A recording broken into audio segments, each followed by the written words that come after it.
মর্নিংটা যখন খুব bad morning হয়, এই ব্যাড মর্নিংটা যখন এমন জায়গায় গিয়ে দাঁড়ায় যে জায়গা থেকে আপনার মধ্যে কোথাও একটা খুব খুব খুব না পাওয়া একটা কষ্ট দিয়ে দিনের শুরু হয়, তাহলে কিন্তু সমস্যাটা খুব খারাপ লাগে। আমি বলতে চাইছি তাদের কথা যাদের ঘুম থেকে শুরু হয়ে অবিশ্রান্ত অবিশ্রান্ত এবং একভাবে নাগাড় হাঁচি দিয়ে দিনের শুরু হয়, কন্টিনিউ হাঁচি কন্টিনিউ হাঁচি কন্টিনিউ, বিছানা থেকে উঠে বসার সাথে সাথে হাঁচি শুরু হলো। এবং সেই এরকম হয় না যে ঘুম থেকে ওঠার সময় পাখির ডাক, সুন্দর হালকা একটা রবীন্দ্রসঙ্গীত, এরকম আমরা ভালোবাসি। তাদের বাড়িতে যারা থাকেন তারা কিন্তু জানেন তাদের দিনের শুরুটা হয় হাঁচির শব্দ দিয়ে, এবং এই হাঁচির সাথে অদ্ভুতভাবে চোখের এই কোণগুলো চুলকোতে শুরু করে। শুধু তাই নয়, নাকের একটা দিক চুলকোতে শুরু করে, গলা চুলকোতে শুরু করে। এবং অবাক হয়ে যাবেন যে এই পেশেন্টরা যখন হাঁচি শুরু হয়, অঝরে নাক দিয়ে জলের মতো সর্দি বেরোতে থাকে, আয়ুর্বেদে যাকে বলা হয় প্রতিশয়। কন্টিনিউ এই নেজাল ডিসচার্জ, ওয়াটারি ডিসচার্জ, একদম জলের মতো সর্দি, এবং এটা চলতে থাকে। এটা কেন হচ্ছে না হচ্ছে অনেকে ভাবেন, অনেকে ভাবেন না। অনেকে এটার জন্য এটা ওটা অনেক কিছু করেন, কেউ ডাস্ট অ্যালার্জি মনে করেন, কেউ হিট অ্যালার্জি, কেউ ঠান্ডা লাগার ধাত, অনেক কিছু বলতে থাকেন। কিন্তু এন্ড অফ দ্য ডে দেখা যায় যেদিনকে তার এই সমস্যা হয় সেদিনকে মাঝরাত্রে কিন্তু তার নিঃশ্বাসে সাঁই সাঁই সাঁই সাঁই আওয়াজ শুরু হয়, শর্টনেস অফ ব্রেথ হয়। বাঁশি বাজায় যেমন সাঁই সাঁই করে একটা আওয়াজ, আমরা রঙ্কি বলি। এবং এমন হয়ে যায় যে বসে থাকলে আরাম, শুয়ে থাকলে কষ্ট। এই ধরনের পেশেন্টদের একদিকে নাক বন্ধ থাকে এবং এনারা ঘুমোতে পারেন সেই ভোরবেলায় গিয়ে, আবার ঘুম থেকে উঠবেন, আবার হাঁচি শুরু হবে। অনেক ক্ষেত্রে তো বলা হয় যে নাক অপারেশন করে ফেলতে হবে, গলা অপারেশন করে ফেলতে হবে, এর ওষুধ খেতে হবে। যেই কি সেই দিনের শেষে পৃথিবী সূর্যের চারদিকে ঘোরে, তেমন সমস্যা ঠিক রয়ে যায়, সমস্যা ঠিক রয়ে যায়, সমস্যা ঠিক রয়ে যায়। আজকে এই প্রসঙ্গে কথা বলবো, কিন্তু যে কোনো প্রসঙ্গে আলোচনা করার সময় প্রথম আমি বলি সেটা হচ্ছে চিকিৎসার আগে আপনার করণীয় থাকে কিছু। যেহেতু আমাদের অনুষ্ঠান স্বাস্থ্য সচেতনমূলক অনুষ্ঠান, বাংলার প্রত্যন্ত গ্রামের প্রান্তিক মানুষের পাশাপাশি শহরের মানুষের অনুষ্ঠান দেখেন, যারা নিয়মিত সোশ্যাল সাইট আমার সাথে কানেক্টেড, তাদের প্রত্যেকের উদ্দেশ্যে বলবো কতগুলো ছোট ছোট জিনিসকে আগে একটুখানি জীবনের চেষ্টা করুন পরিবর্তন করার, পরিমার্জন করার। দেখুন না, যদি এইভাবে সমস্যাটা কন্ট্রোলে চলে আসে, তারপর যদি না হয় তখন না হয় আপনি ভাববেন এটাকে নিয়ে কী করা যায়। আয়ুর্বেদ মেডিকেল সায়েন্স তো রয়েছে, কিন্তু তার আগে প্রথম জানতে হবে আপনাকে এই সমস্যার কারণগুলো মেনলি কী কী, ঠিক কী কী কারণের জন্য এই সমস্যাটা হতে পারে। প্রথম বলবো, এটা এই ধরনের সমস্যা কিন্তু দেখবেন বিশেষ করে সাফার হবেন শীত আসার আগে একবার, অর্থাৎ ওই অক্টোবর নভেম্বর মাসে একবার, আরেকবার শীত যাওয়ার সময় একবার। মানে শীতও যাওয়ার সময় বুঝিয়ে দিয়ে যায় আপনার ইমিউনিটি কেমন আছে, শীত আসার আগে একবার বুঝিয়ে দিয়ে যায় আপনার রোগ প্রতিরোধ ক্ষমতা কেমন আছে। সুতরাং শীত যাওয়ার আগে আর শীত আসার আগে একবার করে বুঝিয়ে দিয়ে যাবে যে আপনার ইন্টারনাল ইমিউন সিস্টেম বা অন্দর কি তাগত সেটা কেমন আছে। এর পাশাপাশি কিন্তু খুব গুরুত্বপূর্ণ থাকে যেটা এই অসুখের সাথে আমাদের রক্তের একটা রাসায়নিক, যেটার নাম হিস্টামিন। এই হিস্টামিন কিন্তু এই সমস্যার সাথে প্রত্যক্ষ বা পরোক্ষভাবে সম্পর্কিত। অসুখ ক্রমশ পূরণ হতে রইল। দেখা গেল সিঁড়ি দিয়ে উপর নিচ করলে হাঁপ ধরছে। একটা সময় এমন হয়ে গেল হাঁচি থেকে অ্যাজমা। হাঁচি থেকে অ্যাজমা। দেখবেন যারা ইনহেলার নিচ্ছেন আজকে দাঁড়িয়ে, তার জিজ্ঞাসা করে দেখুন, তাহলে ছোটোবেলায় প্রায়শই এই মাঝে মধ্যে এই হাঁচিটা হতো, খোঁজ নিয়ে দেখুন। হাঁচির যদি সঠিক সময় সঠিকভাবে ডায়াগনোসিস হতো, সঠিকভাবে ট্রিটমেন্ট হতো, আজকে হয়তো তাড়াতে ইনহেলারের মতো একটা জিনিস উঠে আসতো না, যেটা সর্বত্র তাকে ক্যারি করতে হচ্ছে।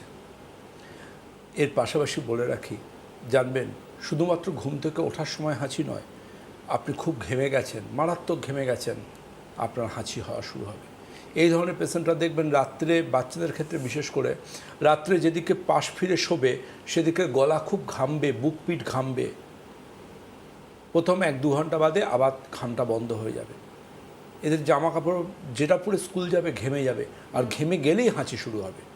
বাইরে থেকে এসে মুখ ধুচ্ছে নর্মাল জলে, হাঁচি শুরু হয়ে যাবে। সুতরাং এটা কিন্তু ঠান্ডা লাগা নয়, এটা গরম লাগার সাথেও রিলেটেড। অর্থাৎ এটা কিন্তু ঘেমে গেলেও এই হাঁচির সমস্যা কিন্তু তার চলে আসতে পারে। এবং আপনি লক্ষ্য করে দেখবেন, দেখুন পশুপ্রেমী আমরা সবাই, আমার বাড়িতেও 6খানা ডগ আছে, কেমন? কিন্তু একটা জিনিস মনে রাখবেন, বাড়িতে যদি পেট থাকে অর্থাৎ ডগ, ক্যাট, পশু পাখি সব থাকে, সেখানে কিন্তু ওদের এই গা থেকে এক ধরনের স্ক্যাল্প বেরোয়, ওরা যে চুলকোয় গা, একটা স্ক্যাল্প টাইপের জিনিস ওড়ে, একটা ফ্লেক্স টাইপের জিনিস ওড়ে, যেটা নিঃশ্বাসের সাথে ঢুকে গিয়ে কিন্তু মারাত্মক রকমের এই অ্যালার্জিক রাইনাইটিস বা এর থেকে অ্যাজমা পর্যন্ত হতে পারে। পাখির ছোট ছোট ফেদারের টুকরো নিঃশ্বাসের সাথে ইনহেল হয়ে এটা হতে পারে। আর মনে রাখবেন, যে জিনিসটার উপর সবচেয়ে বেশি আমরা আলোকপাত করি সেই জিনিসটা হচ্ছে যে গার্ডেনিং, গাছপালা যারা ভালোবাসেন, ওই যাদের বাড়ির জানলার পাশে দেখবেন খুব সুন্দর করে কৃষ্ণচূড়া, রাধাচূড়া গাছ হয়ে আছে, জানবেন ফুলের রেণু থেকেও কিন্তু এই ধরনের সমস্যা হতে পারে। অর্থাৎ ফুলের রেণু থেকেও কিন্তু এই ধরনের অ্যালার্জিক ম্যানিফেস্টেশন হতে পারে। বাগানে কাজ করলে জানবেন, যেমন আমরা বলি যে বাগানে কাজ করলে হাতে গ্লাভস পরে করুন, বারবার বলি, কারণ দেখবেন অনেকের দেখবেন বলেন নখ পচে যাচ্ছে, নখটা কালো হয়ে যাচ্ছে, পায়েরও হতে পারে, হাতেরও হতে পারে। তাদের ক্ষেত্রেও জানবেন কিন্তু মাটিতে থাকা বিশেষ এক ধরনের ফাঙ্গাসের কারণে এই অসুখটা হয়। দেখবেন যারা মাটি ঘাটেন না, আর যারা মাটি বেশি ঘাটেন, গার্ডেনিং কারণে হোক বা কৃষিকাজের সাথে জড়িত হোক বা একটু গ্রামের মানুষজন হোক, তাদের দেখবেন এই নখে ফাঙ্গাল ইনফেকশন অনেক বেশি হয়। আর সবচেয়ে পাশাপাশি কিন্তু আমরা বলবো যে যাদের বাড়িতে কেউ স্মোকিং করেন, খুব প্র্যাকটিক্যালভাবে বলবো, স্মোকিং সবসময় কিল, কিন্তু স্মোকিং যিনি করেন তিনি শুধু একা নিজেকে কিল করেন তা নয়, তিনি কিন্তু কিল করেন অবশ্যই তার বাড়ির প্রিয়জনদেরও। স্মোকিং যিনি করবেন অবশ্যই কিন্তু জেনে রাখবেন তার এই সমস্যা সাফার করবে তার ফ্যামিলি পার্সনরাও, কারণ স্মোকিং এমন একটা জিনিস যেটার জন্য কিন্তু শুধুমাত্র এই হাঁচির সমস্যা যে হয় তা নয়, এটার জন্য কিন্তু অবশ্যই জেনে রাখুন সিওপিডি বা ক্রনিক অবস্ট্রাকটিভ পালমোনারি ডিজিজ থেকে শুরু করে হার্টের ব্লক থেকে শুরু করে লাং ক্যান্সার পর্যন্ত অনেক ক্ষতিকারক অসুখ বিসুখ হতে পারে। সুতরাং স্মোকিংকে সবসময় ঘৃণা করতে হবে, যে কোনো রকম নেশাকে ঘৃণা করতে হবে। আর এর বাইরে যে জিনিসটা বলবো যে avoid any type of dust, smoke, pollen, এই যে পেটসদের বিভিন্ন রকম গায়ের লো মোড়ে সেগুলোকে, এগুলোর থেকে সাবধান হতে হবে। সেকেন্ডারি ম্যাটার মনে রাখতে হবে সেটা হচ্ছে আপনাকে যে বালিশে আপনি শুচ্ছেন সেই বালিশ থেকে সচেতন হতে হবে, কারণ সেই বালিশ থেকেও কিন্তু আপনার এই সমস্যা হতে পারে। এটা বেশিরভাগ ক্ষেত্রে কিন্তু আসে যার বংশগত কারণও থাকে। ধরুন কারোর বাবা মা মায়ের মধ্যে অ্যাজমা আছে, আপনি খোঁজ নিয়ে দেখুন তার সন্তান ছোটোবেলা থেকে হাঁচছে কিনা, একটু তো এরকম হাঁচি হয় কিনা টানা, এদের কিন্তু কাশির ধাত হবে না, এদের হাঁচির ধাত হবে। এরা হাঁচছে কিনা, যদি হাঁচে এদেরকে কিন্তু অবশ্যই ডাক্তারবাবুর পরামর্শ নেওয়া দরকার, যাতে আগামী দিনে সে যাতে অ্যাজমার পেশেন্ট না হয়। যেমন এই ধরনের পেশেন্ট যারা, অর্থাৎ যাদের এই অ্যালার্জিক রাইনাইটিস বলি আমরা যাকে, এই অ্যালার্জিক রাইনাইটিস যাদের টেন্ডেন্সি রয়েছে তাদের মধ্যে কিন্তু ভীষণ রকম প্রবণতা থাকবে এই ধরনের সমস্যাগুলো। এবং আপনি লক্ষ্য করে দেখবেন যে এদের মধ্যে কিন্তু খুব বড় রকম প্রবণতা থাকে, খুব কমনলি আমরা পাই। এদের কিন্তু যেমন অ্যাজমার একটা টেন্ডেন্সি থাকবে, তেমন কিন্তু এই ধরনের পেশেন্টের ক্ষেত্রে লক্ষ্য করে দেখবেন এদের মধ্যে অ্যাটোপিক ডার্মাটাইটিস যাকে বলা হয় এক্সিমা, এরও কিন্তু প্রবণতা থাকবে। এবং এই এক্সিমা কিন্তু সহজে সারতে চাইবে না। এই এক্সিমা কিন্তু জানবেন ওয়ান টাইপ অফ অটোইমিউন ডিজিজের পর্যায়ে চলে যাবে। অর্থাৎ এই এক্সিমা পুরো সেরে গেল, খুব যশস্বী ডাক্তারবাবুকে আপনি দেখালেন, তার চিকিৎসায় এটা কন্ট্রোল হয়ে নিয়ন্ত্রণে চলে এলো, কিন্তু আন্ডার ট্রিটমেন্ট বা মেডিকেশন এটাকে কন্ট্রোল রাখতে হবে, কারণ তা না হলে এটা আবার ছড়িয়ে পড়তে পারে। সুতরাং মনে রাখতে হবে যে সব স্কিন ডিজিজ কিন্তু পুরোপুরি কিউরেবল নয়, বাই মেডিসিন বা বাই ট্রিটমেন্টও কিন্তু কিছু ডিজিজকে আটকে রাখতে হয়।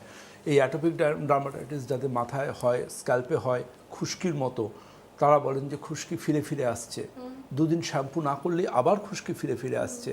কিন্তু ভালো করে যদি আমরা পরীক্ষা করে দেখি, হিস্ট্রি নিয়ে দেখি, তাহলে কিন্তু আমরা জানতে পারি যে এটা কিন্তু সাধারণ খুশকি নয়, এটা এক্সিমা বা অ্যাটোপিক ডার্মাটাইটিসও হতে পারে।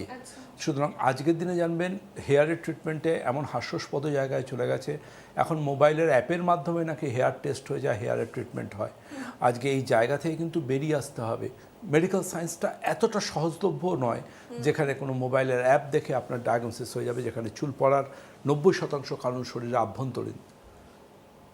একটা কথা মনে রাখতে হবে আপনাকে, সেটা হচ্ছে যে এই যে আপনার হেয়ার বা আপনার স্কিন, এগুলো কিন্তু জানবেন যত সুস্থ থাকবে তত আপনার ইন্টারনালি আপনি কতটা ভালো আছেন সেটা কিন্তু এগুলোর মাপকাঠি বা ইন্ডিকেটার। আপনার এক মাথা ভালো সুন্দর চুল, আপনার টান টান উজ্জ্বল স্কিন মানে আপনি ইন্টারনালি একজন ফিট এনার্জেটিক পারসন।